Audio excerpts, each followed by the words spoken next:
Hey guys, what's up? It's me, Joshua Suliruka here, your host of the Impact Podcast Show. And today we have another episode and a special guest on the Impact Podcast Show. But before I do introduce our next special guest, I would like to just state two things.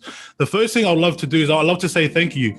I'd love to say thank you to those that are listening to this podcast either through Spotify or Apple Podcasts. But I also want to say thank you to those who are watching this podcast video through our YouTube channel. And so if you're watching this video through our YouTube channel, please make sure that you guys like this video if you are receiving any value.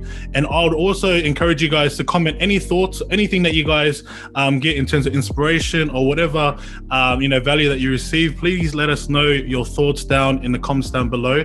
But most importantly, please subscribe to our YouTube channel and make sure you click on that bell button for the latest updates for our next video. And so that's the first thing I'd love to say. But the second thing I'd love to say, and I say this in every podcast episode that we do, and I'd love to, just state our mission, and our mission is simple. Our mission is to focus on impacting the one. So if you're getting impacted by this podcast, I encourage you to share this to someone else that can benefit from this. Because remember, it only takes one person to change someone's life, and that could possibly be you. And that will be cool. And so, guys, I would like to right now introduce my next special guest on the Impact Podcast Show. But before I do, I would love to give you guys a bit of context as to who he is and why I actually brought him on here. So this man on the other side, he's probably going to be like clueless at right now when I start talking about this. But this guy right here on the other side actually impacted my life greatly. Far more greatly than other people out there. And the one thing I believe in is that it's usually the ones that are unseen, the ones that are working and being around your life that are usually the one that impact you and that are unseen. And so this man right here on the other side, he actually impacted my life right in 2013 or 2012. For those out there that are tuning in, one thing I love to do is I love to play rugby league, and this man right here was actually my first coach in the Parramatta system when I started to play hard mats, and there was so much beauty behind that year, and we're actually going to get into that, dive into that later on. But there's actually something really, really, interesting about this man on the other side. He's actually won multiple premierships, through the course of his coaching career.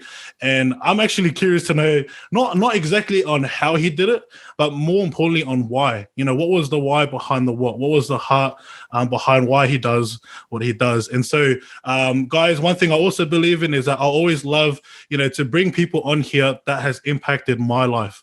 And so this man right here has impacted my life greatly. There are many things that I do today that he actually taught me when I was only like 15 years of age, and it's still in me right now. And I'm doing it every day still to this day. And so, guys, I would love you all to please welcome to the Impact Podcast Show, Mr. Chris Hutchison. Thank you, Hutcho. Thanks, mate. Wow, that was awesome. Thank you, Josh. Great introduction. Thank you, mate. It's all good. It's all good. Now, you know what, man, I just want to say thank you so much. Thank you so much, Chris, for jumping on. I know that time is valuable, and I know that you do have things going on in your own world. And so I want to say thank you so much for taking out your time to jump on. No, mate, thank you very much for having me. And it's an honor for me to be here and to, get out of my comfort zone and speak to you. And I really appreciate it being on this show. It's, what you're doing is a great thing, mate. Yeah, I appreciate it. I appreciate it so much. And so I guess the first thing I would love to do is, we do have an impact community listen on a weekly basis. But there is also your fans, or I guess your people, your family that are going to be listening to this. But we do actually have a family base in the impact community that may not know exactly who you are. So is there any chance that you could possibly share a bit about who you are? Yeah, sure. I'll do my best. Again, I'm not great at this. I suppose who I am is very simply I'm a husband and a father, and just the guy that enjoys spending time with his mates, enjoys spending time with his family, and just I don't know. I'm a bit of a private person, I suppose, but I also like helping people. I suppose I grew up in Lethbridge Park with a great family. I was very lucky. My mum and dad were great to me. My dad used to take me to sport, wherever I wanted to go. I've got a couple of brothers, one older, one younger, who are great mates of mine still to this day. Great people, look up to them immensely. But yeah, just a family guy, I believe, and I try and do the best for them as much as I can. But yeah, that's me. Very simple. Yeah, I love it. I actually love. See, guys, this is the reason why I love Hutcho. That's what we used to call him. Back in the Para days. The reason why is because he's very simple and he's just really just straight to the point.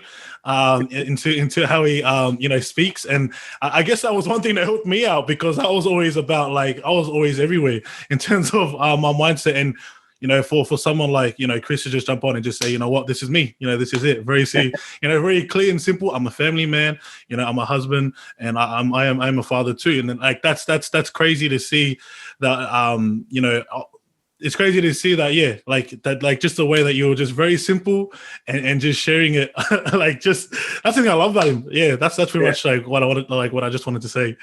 Yeah, no, well, that's what I'm like. I don't know. I just and some people like it and some people don't as well. I do have that. I suppose that I am direct, but but I am very simple. I'm not a smart man, Josh.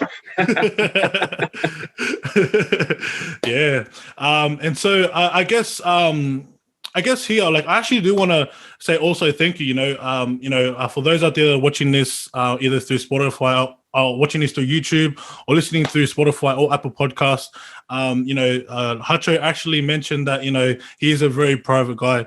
He doesn't really talk really much like how I do, and so I actually do want to say thank you. Thank you so much for actually stepping out of your comfort zone and doing something like this. And I already know right now, even though we haven't got into the podcast, I believe that there are people out there that are getting impacted just knowing that you're stepping out of your comfort zone, knowing that you're a private person. No, not a problem. Like I said, you're probably doing more for me than I'm doing for you right now. That's for sure. So no, I appreciate being part of it. But look, and that probably, I've always been a shy person. Okay, and that's probably something that I can share is that as a kid I was very, very shy, and I struggled with it, and I probably still do struggle with it. And people don't see that. They probably don't see that because some of the things that I've been lucky enough to do. But I'm a shy person, and sometimes people see that as rude, and I don't mean to be rude. It's just that I'm shy, and if I don't know people, I find it hard to talk to them. But and I suppose that's why I value so highly my family and my friends and that, because they know me, and funnily enough, they still like me. So and it's a strange thing, but it's something that I've had to overcome a little bit as well, moving into some of the roles and some of the things that I've done, with coaching and just my business life, but my family life, and just trying to get over that little bit of shyness, which I had quite a bit as a kid, but not so much now. But there's still elements of it around. So. Yeah. And you know what? I'm actually so grateful that you're sharing this because, for the accolades that you received and for the person that you are today, no one would have seen that. I never seen that. I never seen that you were shy. Like that's news to me as of this day. But for me, I seen you as a person, because before you're a coach, you're a person yourself. And seeing you as a person, I was just like, I just feel like this guy's just real direct. Yeah, just real, straight to the point and simple. I never had seen, a bit of shyness whatsoever, So I'm grateful that you're sharing this, because I already know right now that I'm getting impacted by this, knowing that you've actually stepped out of your comfort zone and you're getting out there, to share your story.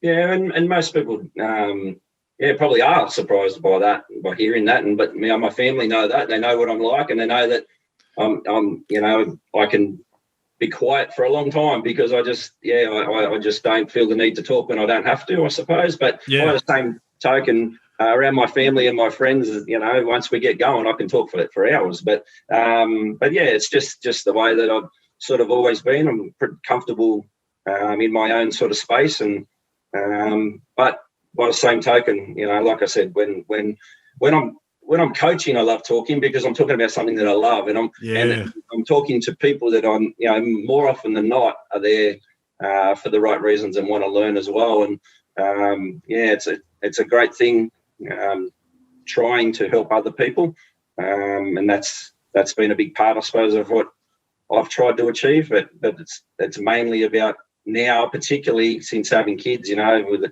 a young son that's 13 and trying to see what his path is in life is, and then my twin girls who are 10, just trying to impact them, and there's that word again, impact, and that's why it's such a good thing what you're doing. But just trying to do the right thing for them, and give them the right reasons, give them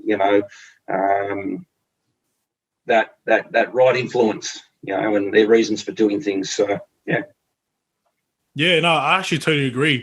And for me, it sounds to me that, when it comes to, Chris Hutchison, for him, it's like, there needs to be certain purpose. There needs to be a certain purpose for him to actually open up. Or it sounds to me that when it comes to Chris Hutchison, it's all about, if there's no purpose, I'm not going to say anything because I don't believe that there's actually any value for me, to say anything at this moment. Is that something that you can agree on? Yeah, I think so. And I don't like to push my thoughts and processes on people as well. I like people to come up with their own decisions and things like that. And that's something that, I've done, I suppose, as a coach or, in my life, is that I don't try and push things onto people. I give my opinion where I think it's warranted, but people are on their own path, their own journey, so they need to make their own choices. And my way of thinking is that I try and give them the information, give them give them all the information. They make the choices. So whether it's right or wrong, and sometimes we make wrong ones, and that's okay as long as we have a look at it, identify it, understand that it was the wrong one, and make the right one next time. And I'm a big believer. I have a bit of a life motto. It's what you do next that matters. And you probably might have heard that a few times, but when I coached, in footy and in life, you can't change what just happened, but you can definitely improve what's happening next. And whether it's in a footy game where you want to make an impact with your next tackle, or your next carry, or your next support effort, for your teammate. You can control that, but you can't control just what happened. And the same within life. You can make a lot of errors in life, and we all make them every single day, and we should admit that. But it's what you do next that matters. Yeah, just you saying that, literally just gave me goosebumps. It just made me think about, my journey, my journey into, I guess, not just in the rugby league, scene, but most importantly, life. For me, I've always had that concept in my head, and although it wasn't the words, it was the principle behind it. It's always about what are you doing next? Yes, you can't control what has just happened. It's already in the past right now, but what can you do now so that you can become better? I'm always preaching that in myself. I'm always saying that to myself before I actually say it to anyone else. Which is I was just man, that's crazy to see. That's something that I still live by, still to this day. Oh, that's good to hear, and that's why we do what we do. A lot of the time, you two spoke about that in the introduction, and my way is easy. I got lucky enough asked to do some coaching, and I did some coaching in a number of different sports: tennis, cricket, rugby league, before I fell into rugby league and went, okay, and that was in 2001, so a long time ago. But I fell into that, and my why was easy. It was there to help people become better, and it wasn't necessarily to make them the best tackler, best anything on the field. It was just make them good people, and make them, and good rugby league players helped as well. And we, you have some success in life if you have that sort of attitude. And my philosophy for coaching was, it's always been the same every year, and it's always, it will never change. And that's to improve the people and to have fun. Yeah. That's it. And, look, you always have more fun when you're winning, which is cool. But, you don't win all the time. You don't win in life. You don't win in footy. You go through your ups and downs throughout a season. You go through your ups and downs throughout your life. And you come back to that same motto. It's what you do next. Yeah. I'm already loving this podcast. I'm getting filled. I'm getting madly impacted here. Just because, I think for me, I'm just like memories are coming. Memories are coming for me. Because like if I had to be truly like transparent to you, for me, the year of 2013 was like my spark. Like everything had just sparked as of that year. And then like my ignition to become better started from there. And then obviously we all have our own journey. And I always see it as like you always have your ups and downs. But the one thing that still, held my ground was that year, because that was the year that sparked me. And so I'm actually so keen to get into the podcast. We haven't even started. We haven't even started getting in, but we will right now. But yeah, so I guess we're going to move into into the next segment, which is your story. And so, one thing I believe in is that before the glory, there is always a story. Before you actually had your glorious days of of your accolades or your achievements as a coach. Well, not like, I wouldn't say just as a coach, but as a family man. Being a husband. And also being a father. And so we're going to go on to a journey to know more about Chris Hutchison's story. And I guess the first kind of step that I would love to get into is I'd love for you to kind of just share a bit about your upbringing. I know that you shared a bit about you being a bit shy growing up, but I do know that you do actually have, brothers in your family. So could you kind of just probably start there from your family? Yeah, right. Okay. So older brother, younger brother. As I said, we grew up at Lethbridge Park, which is in between Mount Druitt, St Mary's, and my mum and dad worked really, really, really hard. Okay, they worked really hard to get where they are now, which is great. But they did everything for us. They made sure, and I was very lucky. I had a great upbringing, and we'd be out the back playing cricket or footy or any sport that every single afternoon. My older brother was 4 years older than me, so I learned to compete real quick because if I didn't, then I would lose a lot and often. And then we had guys across the street. We'd be playing footy every day along the street or cricket, that sort of stuff. But yeah, look, we had a small house at Lethbridge Park, but we didn't want it for anything. Our parents made sure that we got everything. We made sure that they looked after us. They made sure we went to school every day. No excuses. They made sure that we did our jobs at home. They made sure that we did everything right, and it was great. It was great fun. I suppose schooling. I went to a couple of good schools. I was lucky that in that way. Met some good friends along the way. Went to St Dom's at Penrith, which is, funnily enough, is where my son is going to now, which is pretty cool. It's always good to see your son sort of move on to some of the things that you did. He probably does slightly better at school than me. Well, a lot better. I wasn't great at school, but and he's pretty good. But yeah, I suppose then I played a lot of tennis growing up. I was actually heavily into tennis, and my dad used to take me everywhere, all around the state, playing tennis. And I was okay. I wasn't outstanding. I wasn't great, but I tried my best and played as hard as I could. But there were better people than me. There were better players than me. Even though my dream was to win Wimbledon, but I wasn't good enough. Basically, there was better players than me, and it just wasn't to be. But I moved on to play, a bit of cricket and a bit of footy here and there. And but yeah, I suppose my upbringing was awesome. It really was. It was great. I had no issues whatsoever. But I suppose that's my upbringing. Yeah. No, thank you so much for sharing that. And it's good. There's actually a couple of questions that I can ask based on on your upbringing. I guess, just from what you were saying, you were talking about, your parents, your parents being like, very hardworking people. How was that for you? How was that for you, knowing that you had, parents in your life that were actually, I guess, setting the right example for you?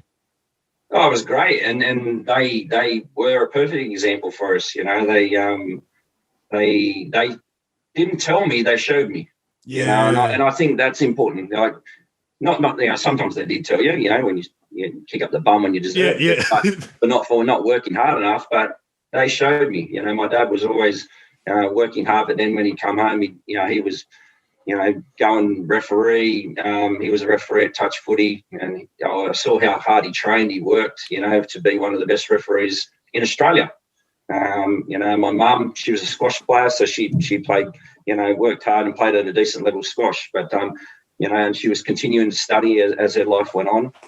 So I saw that work ethic from them. You know, they didn't have to say it, but they showed it. So that was important to me, and it's important for me to, you know, to do the same with my kids, to show them, you know, that, you know, you work hard, and sometimes it's a weakness of mine that I'm, you know, a bit of a workaholic, but, you know, and I've got to be better at that. I know that, but I think over this COVID period, I've you know, it's probably been a bit of a time where I've understood that, okay, I can, you know, step back and don't have to put in all the long hours. I can, well, you know, still work hard, but work smarter, but spend more time. You know, I got the opportunity over this period to spend more time with my kids, and it was great. It was great. They were homeschooled. I wasn't the teacher, that's for sure, but I said to them, I'm not the teacher, I'm the principal. I just make you do work.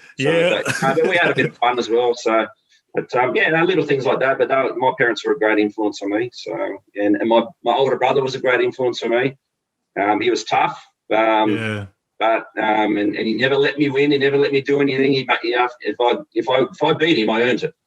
You know, and we played tennis together, and but in the backyard, it was on. It was great. It was cricket. It was footy. It was anything you could imagine, and we did that. My younger brother's probably a little bit younger than me, that we didn't get the opportunity to do a lot of that together. But as we've grown older, we've become very good mates, to the point where most people will know that know me, that, you know, wherever I sort of am, he's sort of right beside me, and that's a pretty cool thing to have. And we're always, you know, side by side, because we've got that mutual respect. And I know that also when I'm not quite doing, you know, the right thing, he'll clip me around the ears, which is great. And that's what you need. You need good people around you, but you need honesty. And my dad was big on that. My mum was big on that. You know, and sometimes we fall in the trap of not doing those right things. But my mum and dad were, you know, big on pulling me back in the line, doing things for the right reasons and being honest. And my brothers are exactly the same. They do, you know, do the same things. My brothers, you know, they coach now as well. So yeah, and my younger brother, Luke, he was a national swimmer. He was outstanding, you know, and had an injury that sort of stopped him from going further. But so he was a really good athlete in his own right. And my older brother was a world champion at all styles karate. So yeah, we've been lucky that we've had some success in our family, but they're you know, they're a good role model, that they kept going, and they worked as hard as they could to get as high as they could. So yeah. Yeah, that's amazing, and it's amazing to see that it all stems from your parents. Like, you know, like the things that you had seen, and I love the fact that you spoke about, you know, showing the fact that it was all based on what you had saw and what they had shown you. I guess not just yourself, but also your brothers. That they were more of a shower than a teller. And we all know those people out there that just keep telling, but don't actually put any action to it. Whereas your parents were the complete opposite. You know, they were focusing on just showing the way. And I believe that is probably far more impacting, you know, just like allowing people to watch. And it's so good to see that your parents done that, because I guess in my opinion, that's probably the way that you are now. You know, if it wasn't for them, you know, showing the way as opposed to telling you the way, I don't think, you know, Hutcho would be the man that he is today. Oh, I couldn't agree more, mate. And, you know, it's also that thing about, and my grandparents were the same, you know, they were great at that. We were very lucky that we used to go away to both of our grandparents' places in the holidays with friends and with cousins and like that sort of stuff. And, you learn off them, you learn that. And the big thing that I always found that also within my family is that they allow you to make decisions. They allow you to make choices. Okay, and I think that's a big thing, is that you can give all the information, but allowing people to learn to make decisions at an early age is a good thing, because sometimes you're going to make the wrong ones, and that's okay too. But it's what's the consequence of that, or how do we fix that, or if we get in that situation again, do we make that same decision or don't we? That's up to the individual to try and understand why they're making those decisions, and if it's for the right reasons. That's the main thing. And my parents, allowed me to do that, and I think it's helped me be a better decision maker, hopefully. Yeah. No, I actually totally agree onto what you were just saying right there. And like to me, I always believe that when it comes to the parents, like they set the example for us. When you're growing up from 0 to 7, that's like the most pinnacle part of your life, from 0 to 7. And who are you always around? Your parents. And so like when you think about it, it's like, do not be surprised if you're mimicking and you're pretty much trying to copy your parents. And like that's exactly how I'd seen it, the way as to who you are now. It's like I can actually see the attributes of who you are, and it makes sense. It makes sense as to why you are who you are, because like your parents was just like that, and you're pretty much just following that example, which is really amazing. Yeah, exactly. I mean, we try our best to follow in the footsteps of the people that make an influence on your life, don't you? And it's a cool thing. And and the other part is you just want to make them proud as well. You want to make the people around you proud. So if you can do that, that's you're doing okay, I think. Yeah, no, I totally agree. I totally agree on that. And so you mentioned your brothers, and fortunately enough, I've actually met both your older brother and your younger brother too, because when I was playing in the 2013 Parramatta Eels team, where Hutcho was the coach, they were actually part of the team too. At some cases, I actually remember your older brother Glenn. He was coming down and just teaching us some things, some things that he's really experted at. And I know that Luke was doing all the stats, which was amazing. I was actually, because I'm a analytical type guy, so I love numbers, and I would always just love to be like, man, I don't know how he does it. Like, I don't know how he does all that stuff. And so talk to us about how you already did talk about your relationship growing up, but how is your relationship now, knowing that you guys are like a lot more older? Yeah, it's great. Obviously, we might not talk to each other as much as we do. Luke works with me here at Mounties, so we see him every weekend, see him at the game, and he's the manager of our New South Wales Cup team. He still does all his stats. I still don't, half the time, I don't know how he does it. He comes up with all these algorithms in Excel, and I don't understand them. But it's been funny because I'll say to him, I'll just come up, I want a stat for this. And he'll look at me, and he'll just go, righto. And then 2 days later, he's got it. It's done. He's got it. He's got it ready to go. So, he's amazing in that situation. But we get on great. Love spending time with him. My older brother, he's doing his own thing now. Obviously, that doesn't live too far away.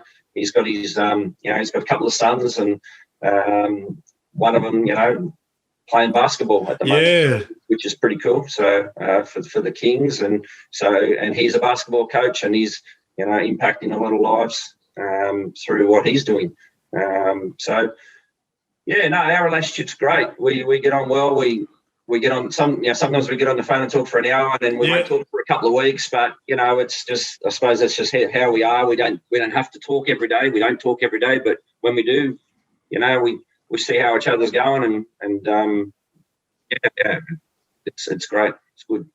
Yeah, and you know what? Like I totally agree on the fact that as you obviously start getting older, like because I actually had this revelation as of today. I was like, obviously, the older that I'm getting, it's where I got to start being more intentional about reaching out and just checking up. Like just yesterday, I was actually on the phone with Lungy. He's no longer like at home. He's married, and he's doing his own thing. And I started to realize as of yesterday, man, I do need to actually be more intentional about, giving him a call and checking up to see how he's going. And so, it's a massive encouragement. It's a massive encouragement for you to say that, because I think people that are listening to this right now are probably saying, I guess now I'll probably have to call my, my older brother or my younger brother. Because I believe that obviously the older that we get, we start to do our own thing. But we do need to keep that connection going, or else we're just going to be, completely depleted in terms of that relationship. Yeah, and I know that, I feel that, you and Langy will do that because, I see you playing footy together, and, I know you've been together, with a lot of the things that you've done. It was a cool moment in 2013 when we got to pick you both in the squad.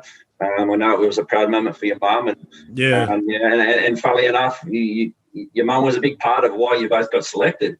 Because you guys, what we tried to do was pick people, not just that were good footy players, but were good people. And a lot of the times, my assistant coaches, Paul and Baz, they went and watched a lot of footy games. They footy games, and I remember that they used to say to me, Langy and Josh, how they present themselves before and after the game was important to us as well. And you guys did that really, really well. You played well, which is good, but we can coach that sort of stuff. But, and obviously,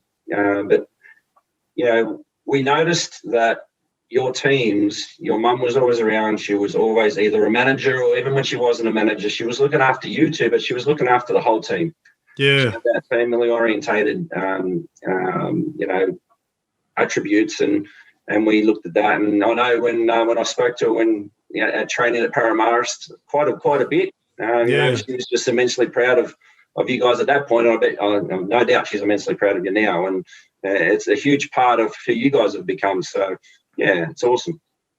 Yeah, and honestly, that's like, I'm so grateful that you're saying that, because everyone says that. Everyone says that about mum, and I'm always grateful for mum. And I do actually talk about mum on this podcast show, and the reason why is because it's my podcast show. So, I have the freedom to, with obviously respect to other people's opinion, I can share a bit about mum, and I've shared a lot about mum through this, and so she's been a massive impact in my life too. But yeah, and I actually appreciate those words. I don't take words lightly. I'm a wordsy person. And so, just to hear that just brings so much clarity, and it actually brings just a bit of closure as to, my footy journey. But we will talk about that later on as we get to the end of this podcast show. But I guess now what I want to do, before I even get to, talking about footy, all I want to do is just focus on you as a person first, because before anything else, we are people first before anything else, before any titles or before anything that we have in life, we are people first. And so you shared a bit about your family, like you shared about, having great parents as real good examples, even like most, especially your father, being very honest, and then to the fact where you're doing that same thing too, focusing on that and becoming better. And then you also shared about your relationship with your brothers, being really tight knit, and then obviously to this point now where you guys are men, and you're a father, and you're also a husband in itself. I guess what I want to do right now is I want to get into, the climax of this podcast show, and just in every story or any journey that you go through life, there's this thing called a setback that we go through, or I guess something that actually pushes us back. And so I guess my next question to you, if you're comfortable on sharing, is that what would you say for you was the biggest setback that you've had in terms of your life? Yeah, that's a really, really good question, and I don't know. I've been very, very lucky. Let me say that first, Josh, because that I don't, and people have passed away around me, and things like that. But and that sort of makes you, understand more about your family and how important it is to you. So those little things like that, well, not little things, but you know what I'm saying. But me personally, I probably haven't had a lot of setbacks or something that really has pushed. There was, that shyness as a kid that was a little more of a hurdle, I suppose. But My son, when he was 2 years old, was diagnosed with a kidney disease, nephrotic syndrome. So that was just something, and it's not not a setback or anything like that. It was just a little hurdle at the time, and something that, if untreated, could have been a lot worse. And it's funny because, and I haven't spoken about my wife much either, but she's phenomenal in my life, and she's my best mate, and we just love spending time together, and we try to do that as much as we can. But you just never understand a mum's fruition until she said to me a few times, I think Blake, there's something might be wrong with him. I'm like, no, he'll be right. I guess it's like that's just how we are. Yeah. Yeah, you just do it. And it's probably my upbringing as well, it's like, no, she'll be right. No, he's all right. But then, no, she said to me, no. I think there's, something. He's put on a lot of weight. He looks like he looked quite big for a 2-year-old, and it was quite weird. So she took him to a doctor, and they said, take him to the hospital. And she rings me, and we're like, oh, okay, this is real. Yeah. So it ended up, and look, he was fine. It was a kidney disease. It's something that you can live with. There's no dramas with it. You can't be cured of it, but it's something that you live with. He knows about it. He understands it. He understands it more now as a 13-year-old, that there's things that he can and can't do, and there's things that he won't be able to do when he's older. So we're conscious of it. But, spending those, and I don't want to make it sound more than it was either, because we spent 3 or 4 days in Westmead Hospital.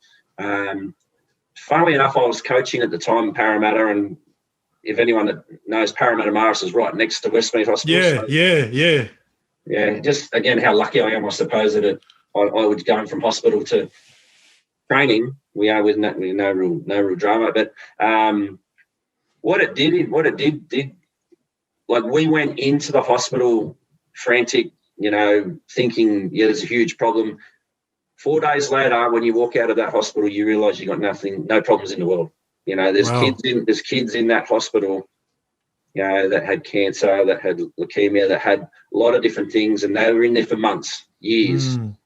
So we quickly readjusted and went, whoa, this is not bad compared to other people. Other people have got it really, really tough here.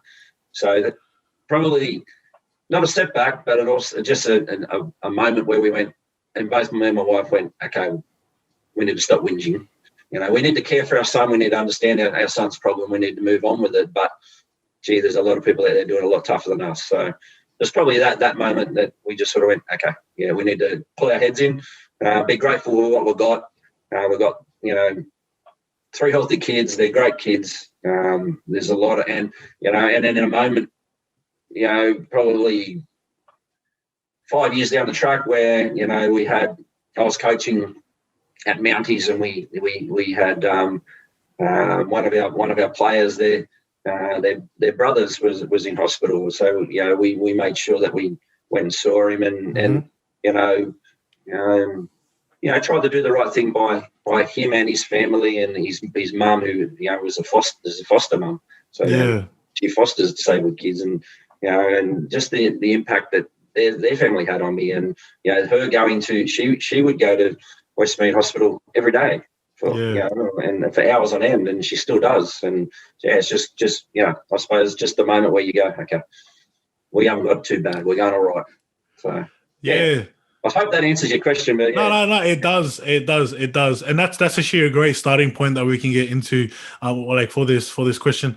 One thing I do want to state, and I want to actually state it to the viewers out there, and also to yourself, Hutcho, is that the key to this is gratitude. If Hutcho didn't actually take the step to say, what, there's actually other people out there doing a lot more tougher than us, we can actually pursue. We can actually still continue on. Yes, it's an issue. Yes, it is a disease or like an illness that he'll be carrying, within his system. But the one thing that we're going to believe in instead is that we're going to focus on the gratitude.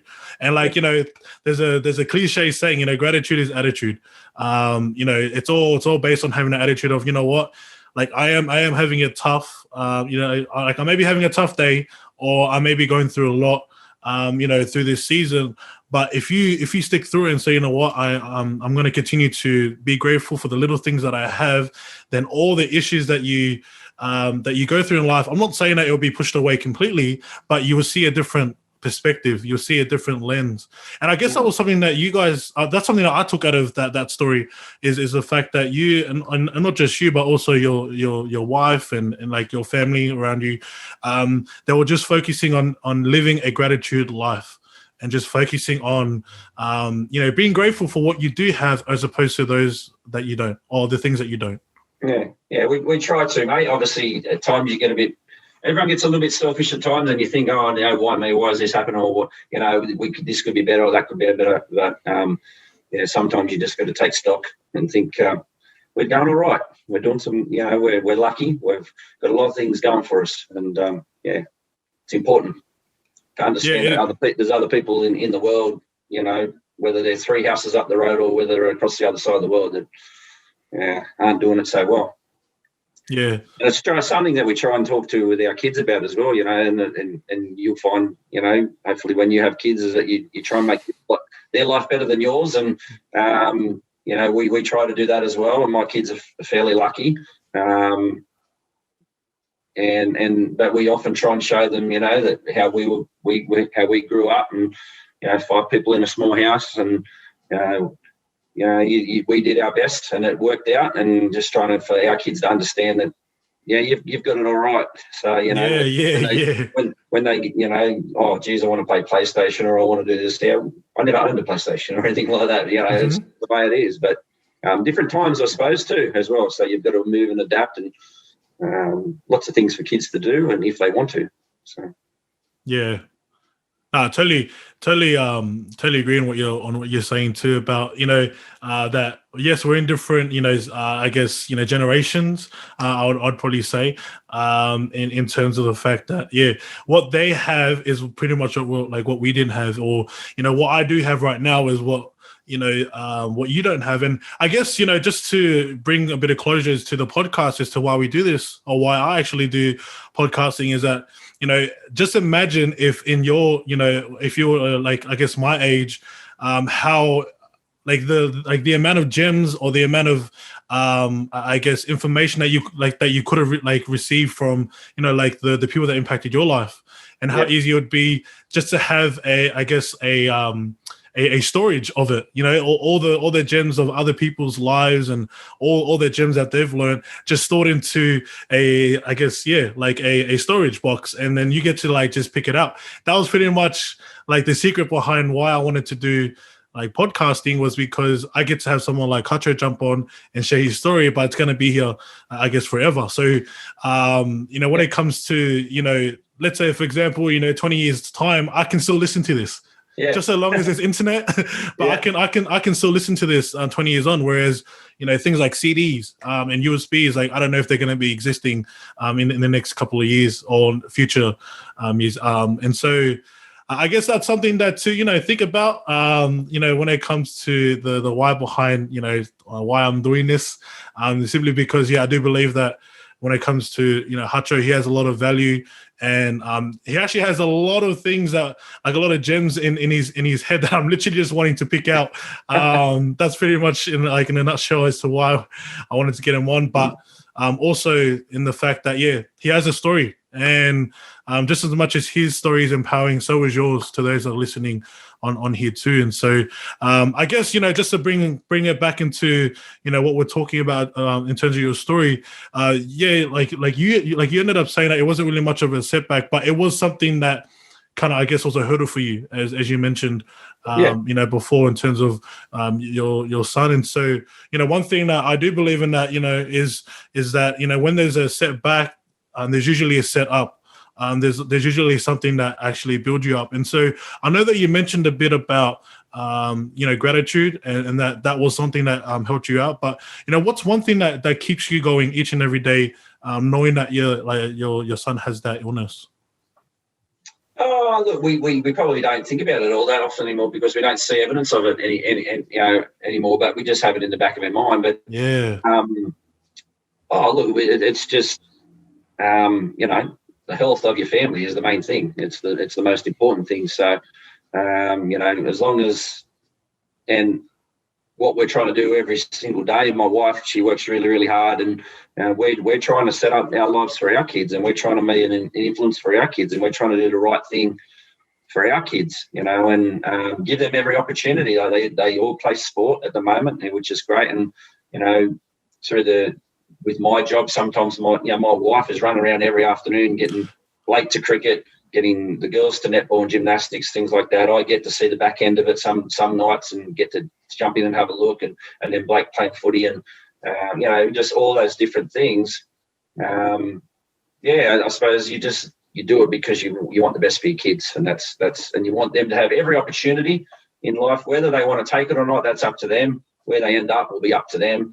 And someone said to me a few years back, is that, someone's got to meet you 50, meet you halfway. You can only give someone as much knowledge and power, or impact someone as much as they want to take from you. So as long as they meet you halfway, and as if my kids, learn that Dad can give them most things and can help them with most things, but they've got to meet me halfway, and they do at the moment. They're pretty good. They're at a good age, and they're absolutely great to hang around with. And I love picking up my girls from gymnastics on a Monday and Tuesday night, and because that time's Dad time. And we're lucky in that way. We drive home from gymnastics, and I ask a lot of questions, and they sometimes give me answers, sometimes don't, but they tell me what their day was like, and I really encourage them to talk and share, and not be like me when I was their age and not talk and be shy. But and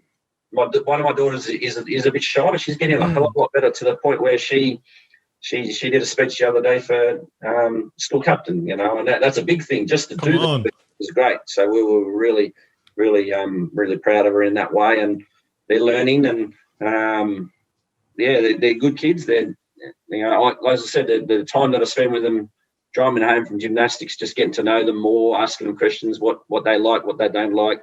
We play a game called Favourite. What's your favourite ice cream? What's your favourite this? What's your favourite that? And that's to get them talking about themselves, but also so I know what to buy them at Christmas. So I love that.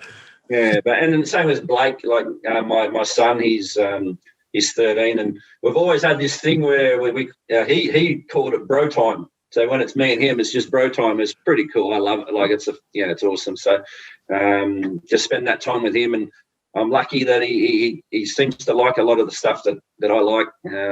Some stuff he likes I don't like, but he loves coming to footy with me. He'll get into work, and he'll see what it's about, and he's been very lucky that he's spent a bit of time around some of his idols. On the footy field there, he's been able to go and watch Penrith and go and seen all the other teams up close, because his dad's been lucky enough to be in that environment. So him understanding, I suppose, that, again, coming back to grateful, that he's grateful that he gets to be put in these situations where maybe some of his friends don't. So he's pretty happy with that. But and he's on his little his start of his journey with his sporting at the moment, with cricket and footy and stuff like that. So it's good to spend a lot of time with him doing those sorts of things. And sometimes he doesn't really want to know what Dad has got to say,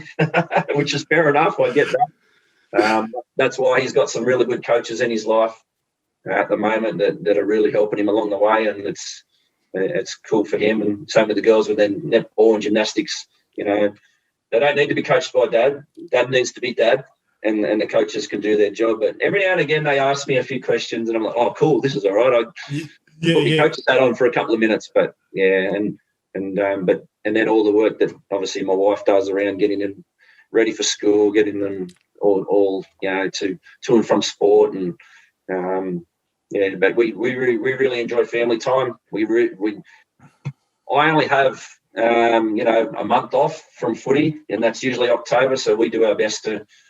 We always book a family holiday in October, and wherever we go, we just like to have fun together and do some stuff that the kids like doing, and that's what we do. So that's what makes us happy, and we try to always say thinking, well, what's going to make us happy? Because a lot of the times, and I've done it before, where you get caught in a job or you get caught in something, doesn't make you happy. No. You need to make a choice there. You need to move on. What you're doing now makes you happy, and then you can see it. And it's a great thing. And getting people to understand that don't just do a job because it pays the bills. You're not going to enjoy that. Go and do something that you're passionate about, that you like doing, and then you won't feel like you're working. So things like that. We're trying to encourage our kids to do that as well. Obviously, they want to be sports people, and that's great. And follow your dreams. Don't ever stop. Even though someone will tell you you're not good enough, and then I probably had to do that to people, but you're too small, or you can't do this, you can't do that. But you know what? I could be wrong. Someone could be wrong. Follow your dreams. Go and do it. Go and do it. Don't let anyone tell you no. Go and do it. Why not? Why can't it be you? Yeah. Yeah, no, 100%. It's crazy because I'm just getting impacted by everything that you're saying. But I guess what I want to do just right now is because there was a lot of stuff that you had mentioned, which is really good. But I guess I wanted to say firstly, like I don't know, right? Like I just want to put it out there, fam. Like I'm not a father, like I'm not a parent myself, so I have no clue how it is, and I can't voice it out and say, oh yeah, this is how parents meant to be and this is how it is. Like I'm just being like, true out there. I don't know how it is. But Hutcho does, Chris does know exactly how that is. And I'm so grateful that you're sharing this because it's actually giving me insights onto what I can do when it comes to, running my own family and doing the best that I can to be I guess not just the best father or the best, husband, but most importantly, the best person I can be. Just hearing on the little things that you're saying. And so I want to say thank you so much for sharing a bit about your family. I know that, it wasn't something that I asked for, but you opened up about it and you did actually make the choice to share about it. And I'm getting far more impacted than I thought. I thought it was just going to be a conversation about footy and just a bit about, how you got there. But we went in deep and I guess really focused on you being a person first, because that's who you are. It's like that's who you are before anything else. You can get rid of the title as being a coach. You can take that hat off as a coach, but the one thing you can never take off as is the person that you are. That's something that you probably can't take off at all. Or that's something that I believe in. Yeah. And look, and I love being a coach. Well, not actually a coach anymore, but I love being part of people's lives, and coaching's been a big part of it. I stumbled into it, to be honest with you, and I probably chat about that a little bit now, but I was actually a tennis coach first, and I don't even know how I got it. I was playing tennis and then I got asked to coach, and I thought, okay, yeah, why not? So I gave that a go, and then from there, a couple of people that I coached tennis asked me to coach them in cricket. And I'm like, okay, right, sweet. So, know a little bit about cricket, right? I'll give that a go. And then the same people said to me, oh, I play footy. Can you coach footy? I'm like, oh, I don't know. Do you need a coach? Yeah, okay, all right, I'll do it. And sort of just stumbled my way into it. But I coached a great group of kids at Cambridge Park, and I'll never forget coaching those guys, and I'll never forget those guys, and I do watch them from afar and make sure, and hopefully that they're doing well, but they were great. They were a great bunch of kids. They were tough. They were uncompromising. They had some setbacks in their lives that you hope that you could just sometimes you had to kick them up the bum and they reacted to that, and sometimes you had to put your arm around them because they reacted to that. So, but they were great kids, and I'm lucky enough that I've coached pretty much every level, under sixes all, and I've been a part of some high level footy as well. But I just enjoy it. I just enjoy coaching, and and I always talk to coaches now. As long as you're there for the right reason, you'll do the right thing. You'll do the right thing, and we can help with all the other stuff. We can help. You can help people with the drills and the X's and the O's and all that sort of stuff. And some of that's important, but it's more important to be there for your players. Your players and your staff. It's important. But I stumbled into coaching and coached the boys at Cambridge Park for 4 years, and we're lucky enough to get better and better every year, and to a point where they got, you know, from Division 4 to Division 1, and that was pretty cool. And then, got asked to do an A grade side, so I thought, all right, I'd do that, and I played, coached A grade, and ended up playing a couple of games there too as well, which was weird. But yeah, it was captain coach or whatever you want to call it. But yeah, it wasn't that great a player, Josh. So anyway, so more coaching than playing. But then again, got asked to go to Wentworthville by a guy that I was coaching against. He sort of said, I'm going to Wentworthville. Can you come and help me? Okay, yeah, sweet. And then they said, we've got a junior side, an under 15 side that I coached at Wentworthville. I said, can you take them on as well as helping with, the Sydney Shield at that point, helping out? A grade it was. I said, yeah, no worries. So, and then got this, again, amazing group of kids that just was so talented, and it was. I say this with all due respect. When the kids that I had at Cambridge Park were tough, uncompromising, and probably didn't have the talent. Okay. Yeah. But they were, but then I went to Wenny. They had all the talent, but maybe didn't have that little edge, that toughness. So it worked out pretty good, because with the guys that came, I could ask them to run through a brick wall, and they did it. and it was great. It was never never an issue with their physicality or mentality or anything like that. It was just a matter of how do I coach them to get better, and that was a challenge in itself. So how do I teach them catch pass? How do I teach them to tackle properly, safely? How do I teach them the X's and O's a little bit? Whereas the guys at Wenny, I was like, okay, now we need to work on their mentality. We need to work on their resilience. We need to work on that. So it was a different kettle of fish, and they were tough. Don't get me wrong, but it was just a different side of coaching. So that was fun, trying to work out how to do all of that. And they were great kids, and still lucky enough to talk to a lot of those kids that I've coached throughout those years. And I was probably at that point where I got asked to do some stuff with New South Wales Cup and Harold Matts. So I went to SG Ball first. Western Academy. I did some stuff at Western Academy. Yep. And did some stuff at Parramatta with the Harold Matts SG Ball. So and that's where I met you. Yeah. I don't know. Coaching's been a big part of my life. It's just every year you sort of get asked to do something, and you think, that sounds good. Like, how can I help this group?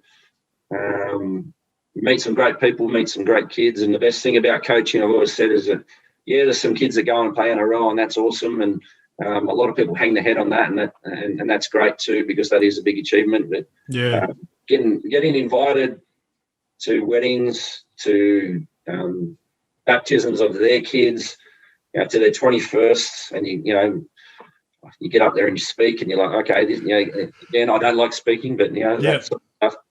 And then getting asked to come on your podcast, that sort of stuff. That's the best thing about coaching.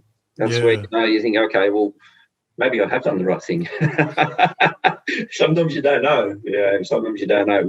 With some kids, sometimes you don't know, and you keep in contact with a lot of, and now we're big in the women's game here at Mounties as well. So, the men and the women of the game, that you try your best to keep in contact with as many as you can, and obviously they've got other things in their life that they go on with, but and I know if you see the person and they say hello, and you haven't spoken for ages, and you just get talking, that's the coolest thing about coaching, is that there's a little bit of a level of admiration or respect or something there between you two and what they've achieved, and you find out where they are in their life. That's the best thing. That's what most people coach for, I think. Yeah, and it's cool to see that there was actually one thing that you pointed out, which is like something that I always live by still to this day, or something that I experienced, like, even still to this day, is like the people that you impacted that you didn't even know, or you didn't even know how much impact that they actually impacted in their life. And it was crazy to see that you mentioned that. You mentioned that, me just, like allowing you to jump on and inviting you to saying, like, I'd love to hear your story. I guess, correct me if I'm wrong, you're probably in your head like, okay, I've probably done something like something good. Like I had no clue, and I guess it's all just I guess true. closure. Yeah. Like it was just closure. Yeah. It's just the closure.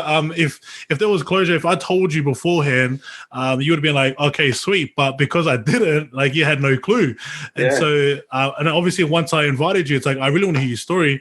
Then you're probably saying, yeah, I've probably done something right. Not too sure what it was exactly, but I've done something. Yeah, no, you're 100% right. And every now and again, you'll get into a conversation with someone that you coached throughout the years, and they say, "I remember when you did that," and you're like, and then rejogs your memory. You don't remember, but then you remember. You go, "Okay, well that's good." If you've done something that has made someone a better person, that's awesome. That's the best result possible that you can have. And if I've done that with people, then awesome. I'm proud of that. That's good. It's a good thing. Yeah. And like I totally feel that, I totally feel that was something that was instilled into me, was like the fact that you actually impacted me, far more greater than what you actually thought. In terms of that time, I always think about it like, why was it so? Like when I share to a lot of people my story, I always talk about 2013. Like that was my, I would say, probably the greatest year that I've had in my life, but it was also a good lesson too, as to I've learned a lot of lessons as of like from that year. The many things that I was able to do, but I guess also just many of the life lessons that I've learned from that year too. And so to see you actually be a part of that story, in terms of you being the coach and through the Harry Matthews side, there was actually a lot more. There was actually a lot more that I was getting than what I thought of, and I was a young kid. Like, and I'm still young. I'm still young now. I'm talking as if I'm old, but like I'm still young. I'm still young. I'm only 22 years of age, and so to see myself, where I was before in 2013 to where I'm at right now, like there's been many impacting moments that I've had, and I think for me, one of the things was just being surrounded by like a great bunch of boys, and not just I guess great bunch of boys, but guys that actually there for the same kind of, I guess, similar goal. Like we all had like something in common, and I'm actually keen right now to talk a bit about that actually, that year, because there was something, I don't know what it was, but it's something that I talk about every year about that year. There was something about that team that we had. I don't know what it was, but I'd love to, get into that, because I think it'll bring a bit of closure for those boys that actually played in that 2013 side, because I'm not too sure if it was just you as the coach or for what you had done as a coach, but we'll just get straight into it right now. So for those out there that are watching this video through YouTube, or if you're listening through Spotify or Apple Podcast, in 2013, I was fortunate enough, as I said at the start of the year, at the start of this podcast, that I was fortunate enough to play in the Harry Matthews side in the for the Parramatta Eels. Hutcho was the coach, and I was just one of the players. And funny enough, I was actually fortunate enough to play up in age. And back at those times, playing up in age was a big thing. To be able to play, reps. So I was, I think I was 14 at the time when I started training in preseason, and then when I was playing under 16s at the age of 15, and that was a big thing for me. And most importantly for me, the biggest thing was actually playing with my brother. I was fortunate enough to play with my brother. He's like, funny enough, we're actually not a year apart. We're actually 11 months apart. We're actually a lot more closer than I thought. But I was fortunate enough to play with him through the year of 2013. And so that there's a lot of memories that I've got from that moment. But I guess the question that I want to get into, just to get into this, I guess through the meat of this podcast, is what would you say that you had did through the course of that year, in terms of like intentionality and purpose behind that 2013 team, if you can remember, actually like remember, what was kind of like your thoughts or your processes of that year? Well, the big thing is we wanted to bring people together, and I had a really good coaching staff with Baz and Paulie, Millsy, Mark Booth, our manager Cole, good people, doing things for the right reasons. And we wanted to create an environment where you guys cared for each other, but cared for, and also individual success was good, but you were more, you enjoyed the person next to you getting the accolades. And look, we had a plan how we wanted to do that. We thought it could work. I think it did work in terms of getting you guys together. You guys did have that care for each other. You did have that understanding. There's 26 guys in the squad, so not everyone was going to get picked every week. Yeah. We were pretty upfront and honest at the start and said that, for the first 6 rounds, you will all play 3 games, and then after that, we'll pick the best team. And the best team might not be what everyone thinks the best team is. They might be just the people that are doing the right thing, the people that are being the best teammate, doing those little extras at the time. And as it worked out, that was what happened. And I know yourself, Josh, you played 3 good games, and unfortunately you didn't get part of that. You were part of the squad, but you weren't part of the team in the end. But the perfect part about that is, and there's a couple of photos of that year. But if you have a look at it, and everyone enjoys winning, but there's photos around of people enjoying other people's success, and that's a big thing. And I think that's the biggest thing that I can take out of that season, is that there was selfless players that were happy for other people to succeed. And when you have that, you're probably going to do pretty well. Did we have some good footy players? Yeah, we did. Yeah, we did. Yeah, no doubt about it. But and did we have? We had issues throughout the season. Like, we had hiccups, we had hurdles. Things that we had to iron out. But we did that with a team first mentality. And but by the same token, we were big on. We coached very simply the catch, pass, and tackle. We wanted to be great at that. My coaches were awesome at that. Paulie was big on the catch, pass, and Baz was big on the tackle technique and the marker stuff. And we knew if we were the best at that we were a pretty good chance of going well. Yeah. My whole thing was that we wanted to make sure that we trained hard. We learned how to train. And I know people in the Parramatta system were big on that as well, and I took out of that, what they were giving me as well. We wanted to train hard. We wanted to be the hardest trainers. We wanted our training sessions to be harder than games, and 98% of the time that was the case. Yeah, it was. I will never forget. I'll never forget my first day into preseason. Running the Parramatta Park, and not just that, but doing testing before. So we ended up doing testing before that, and I was already gone. And I was skinny, I wouldn't say skinny, but like I was a lot more slimmer than where I'm at right now. So like, to think, I was like, wait, I'm not as fit as I think I am. But it was the training aspect, 100%. Like, it was actually the training aspect. And if I had to be totally transparent, based on my experience through like playing rugby league, playing reps, I would say that the Parramatta system, and I guess that year of 2013 was probably the hardest still to this day. And I'm not saying that lightly, but what you just said, I'm confirming that as a player, a person that's actually gone through hell through that year. But not gonna lie, if it wasn't for that year, I wouldn't be where I'm at right now in terms of like work ethic, training. Like I'm training, still to this day now. Like, even though the competition's finished, and I'm just still like wanting to maintain it because of that year. I started to learn a lot of things about getting your extras in, making sure you're eating right, and I guess that was the light bulb moment from that time. But 100%. Like the training session of that year was probably like the worst I've ever gone through. Yeah.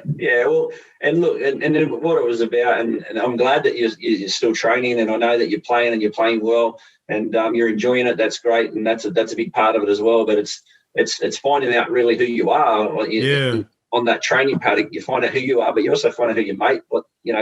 Where's their breaking point?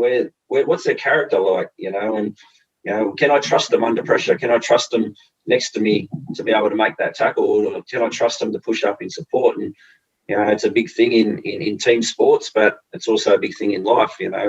your character shines in times of adversity and when you're under the pump. And there was guys that didn't want to do it, wanted to quit, and that's okay. That if they wanted to quit, they could. But, you guys didn't. Like, there was times, and I know that there was guys that were really struggling with it.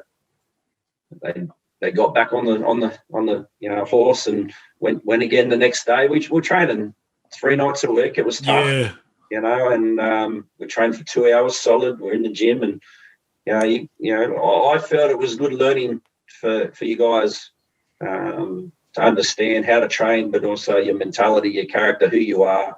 And I thought that would, hold you good stead going on to either rugby league or just, life in general. So that's what we felt. The coaching staff bought into it straight away. You guys bought into it straight away. We had some fun. Yeah, we had some fun. And also went through a lot of pain. But hey, I guess as they say, no pain, no gain. And you know what?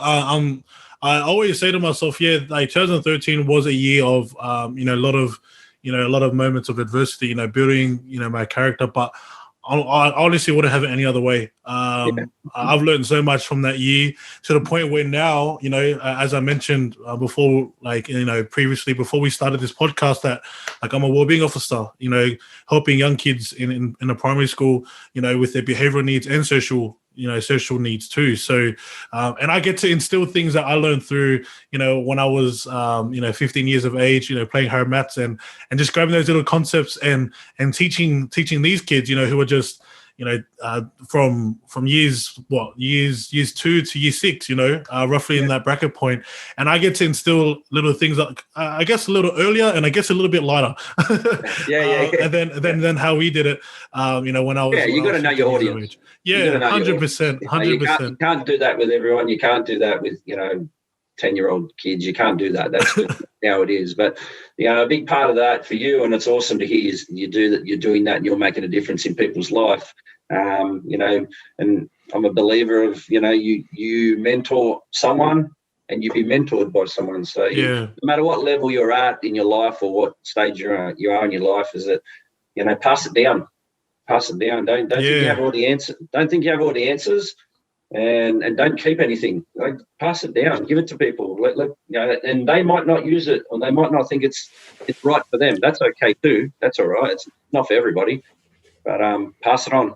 Pass on the knowledge that you get from someone else, and then go and find some more knowledge. Go and find someone else to learn off. Go and find someone else to to see what they've got inside them, and and grab a bit of that. So pass it on is the thought process behind that. So I'm glad. That's really, really good what you're doing, mate. That's it's exciting, and they've got no better teacher. You're at a good age now where your maturity levels is growing, and you're passing on your knowledge to other people, and that's huge, mate. That's a big thing in life. Yeah, honestly, I'm actually so grateful. I'm so thankful too that you're for your kind words. Because as I said, I am a wordsy guy, and so I don't take that. I don't take words lightly. For me, when it comes to words is probably far more heavier when it comes. Probably far more heavier than actual action itself. And like that's pretty much just for me. But I want to say, I'm really enjoying this podcast. Like, I'm actually really loving, just to hear your story and even the fact that we're actually, getting a lot of these memories and just putting it onto this, podcast episode. And so I guess at this point, I want to start to slowly start wrapping up this podcast just by asking you a few questions that I do believe that a lot of people can get a lot more value out before we finish off this podcast. So I guess at this point now, I want to talk a bit about I guess at this point about you being a coach. For me, I stepped into a role just a few months ago onto being a freedom coach, and that's not like a footy coach. It's not in a sports. It's being a freedom coach, and my main heart is just to help people find freedom. That's pretty simple, and it's cool the fact that you believe in just keeping it simple. Because there was this saying that always it's been in my heart this whole year, which is complexity is the enemy of execution. So pretty much in a nutshell, the complex things that you do in life, those are the things that are actually, I guess, your enemy or your battle to where you're wanting to go. And so I'm just like you, keeping things simple and not wanting to be all complex. And so I just, put myself on the market saying I'm wanting to be a freedom coach. But I guess the one thing that would differ me from anyone else is that I'm a fatherless kid. Like as you were mentioning throughout the podcast, mum was it was always just mum. One thing you didn't say is you didn't say dad, and the reason why he didn't say that is because dad wasn't in the picture. And so for me, although I'm not going to be a footy coach or go into the sporting arena, this word called coach is something that has just been drilling into my mind this whole podcast. So I guess in terms of like the coaching aspect, what is one thing as a coach for you first, actually? For you being a coach, what was one thing that was always on your mind in terms of being a coach, being the best coach? Doing things for the right reasons.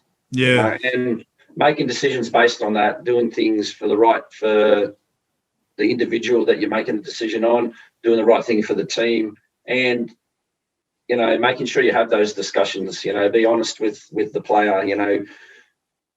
Players know if they've been dropped or rested. If you're going to drop a kid, drop a kid. If you're going and tell them why. And give them something that they can use. And honesty is the biggest one.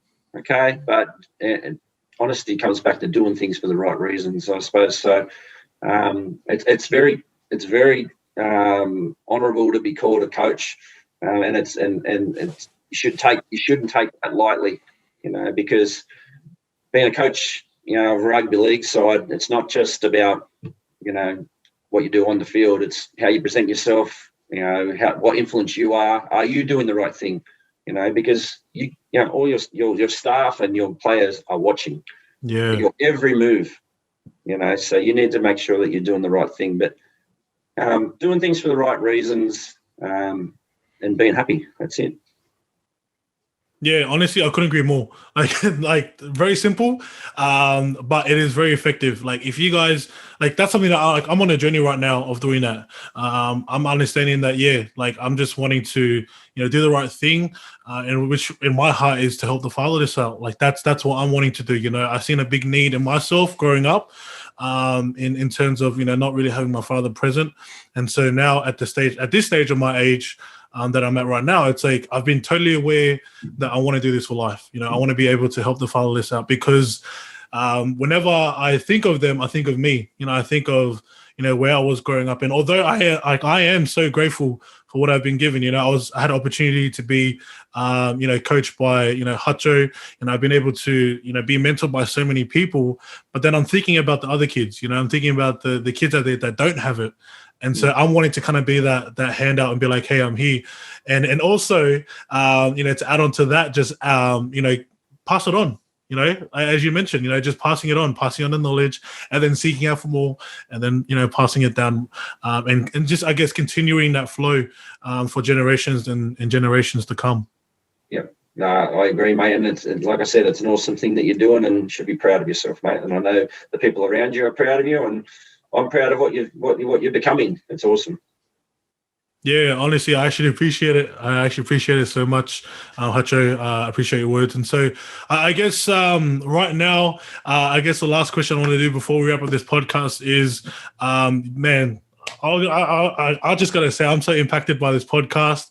I know I've been saying it throughout the whole podcast, and I actually am. And the reason why is because, I didn't share this before, but I did talk about it before, before we jumped onto this podcast. But this was actually one of my goals when I was starting into interviewing and wanting to get people on. This guy right here was one of the guys that I wanted to get on, and the reason why is because if I had to be totally honest, there wouldn't have been any. I guess the Impact podcast show. There would have been no podcast, no Impact.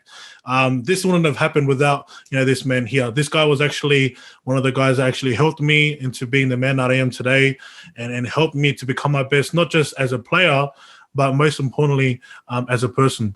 And so, Hutcho, I want to say thank you so much for helping me and being the man that I am right now. Because if I had to be honest with you, you guys are, I guess for me, if I had to be honest, if it wasn't for you, helping me out, especially through that year, I wouldn't be. There would have been no Impact podcast show. There wouldn't have been no podcast right now, and the people that are listening to this right now wouldn't be impacted. So, thank you so much for that. Well, that was amazing. Thank you very much for the kind words, and keep being you, mate. Keep being you. You're doing a great job.